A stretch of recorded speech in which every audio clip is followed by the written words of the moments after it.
இன்னைக்கு நாம எல்லார் மனதிலும் இருக்கிற ஒரே கேள்வி, பேய் இருக்கிறதா இல்லையா? அதை பத்தி தான் இந்த வீடியோல பார்க்க போறோம்.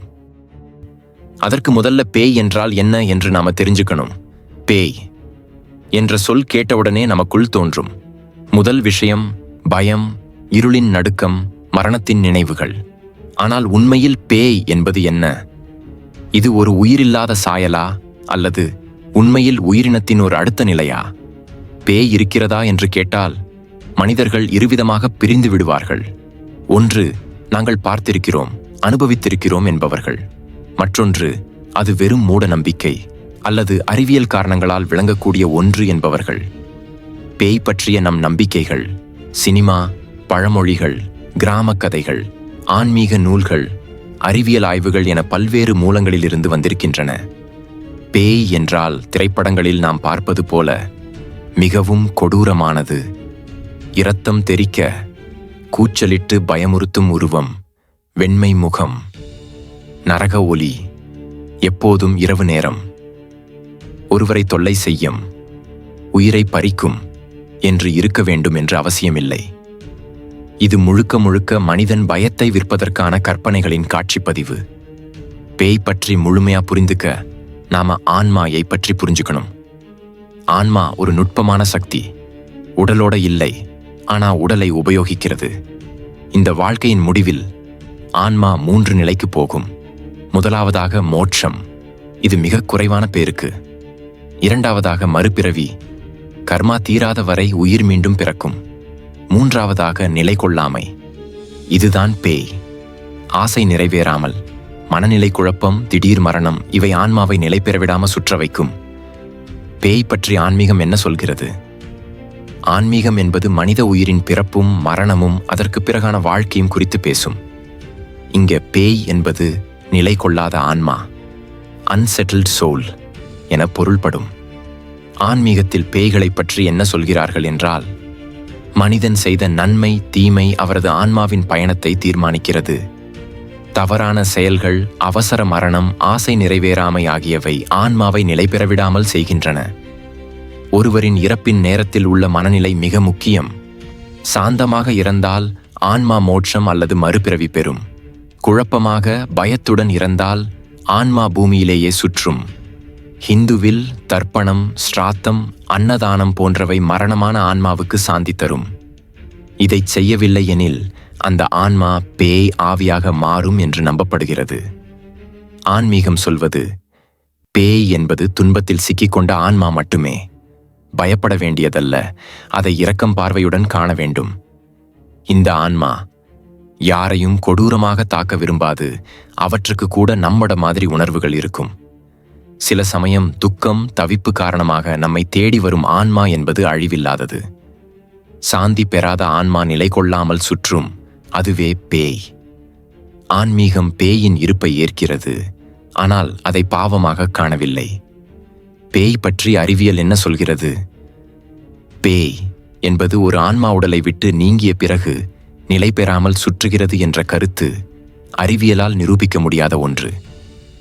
அறிவியல் விளக்கங்கள் என்ன கூறுகிறது என்றால், குறைந்த அலைநீளம் ஒலி 18 முதல் 20 ஹெர்ட்ஸ், இற்கு குறைவான அதிர்வெண்கள் மனித உடலில் சிக்கல் ஏற்படுத்தும்.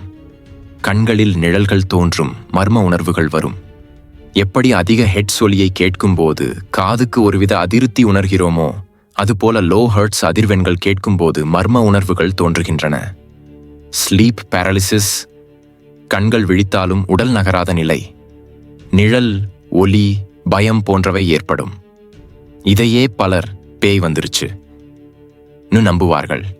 கார்பன் மோனாக்சைடு பாய்சனிங், சில வீடுகளில் கார்பன் மானாக்சைடு கசிவு ஏற்பட்டு ஹாலுசினேஷன் ஏற்படுகிறது. ஹாலுசினேஷன் என்பது உண்மையில் இல்லாத விஷயங்களை உணர்வது. அதாவது காணாமலிருந்தும் காணுவது, இல்லாமலிருந்தும் சத்தம் கேட்பது அல்லது மூச்சு வாசனை, தொட்டு உணர்வு போன்ற உணர்வுகள் ஏற்படுவது. எது எப்படியோ பேய் இருப்பதாக எந்த அறிவியல் ஆதாரமும் இல்லை. ஆனால் மனிதன் அனுபவிக்கும் பேய் உணர்வு மனநிலை, சூழ்நிலை, கற்பனை, பயம், ரசனை ஆகியவற்றால் தோன்றும். அதாவது பேய் உணர்வு உண்மைதான், ஆனால் பேய் இருப்பது நிரூபிக்க முடியவில்லை. பிற மதங்களில் பேய் பற்றி என்ன சொல்கிறார்கள்? இஸ்லாமிய நம்பிக்கையில் ஜின் எனப்படும் ஆதிசக்திகள் மனிதர்களை விட வேறுபட்ட உருவங்களாக இருப்பதாக கூறப்படுகிறது. ஜின் காற்றிலிருந்தும் தீயிலிருந்தும் உருவாகியவை என கருதப்படுகிறார்கள். எல்லா ஜின்களும் தீயவை அல்ல, சில நல்லதாகவும் இருக்கலாம். சில ஜின்கள் மனிதர்களை தாக்கும் திறனுடையவை. இஸ்லாமிய நம்பிக்கையின்படி குரான் வாசிப்புகள், ருக்யா எனப்படும் சிறப்பு பிரார்த்தனைகள் மூலம் ஜின்கள் விரட்டப்படுவர். இது பேய் அடையாளங்களில் ஒன்றாக பார்க்கப்படுகிறது. கிறிஸ்தவ மதத்தில் பிசாசு, தேவதூதர்கள், தீய ஆவிகள் போன்ற வகைகளில் பேய் தொடர்பான எண்ணங்கள் உள்ளன. பைபிளில் இயேசு சிலர் மீது வாலிபு பிசாசுகளை விரட்டியதாக கூறப்படுகின்றது. கிறிஸ்தவ மரபில் பேய் அல்லது தீய ஆவிகள் அடிமையாக்கும் செயல்களை பிசாசு விரட்டும் சடங்கு மூலம் நீக்கப்படுவதாக நம்பப்படுகிறது. இது சமய பிரார்த்தனை, திருப்பலி மற்றும் நறுமண எண்ணெய்கள் போன்ற வழிபாட்டு முறைகளுடன் இணைக்கப்படுகிறது.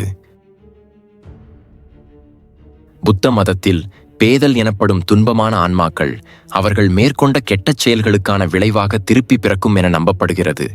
இந்த ஆன்மாக்கள் இந்த உலகில் மீண்டும் பிறவி எடுக்கும் முன் துன்பப்படுத்தும் நிலைமையில் சிக்கிக் கொள்வார்கள். புத்தர்கள் இந்த ஆன்மாக்களுக்காக பிந்தவனை செய்வது வழக்கம்.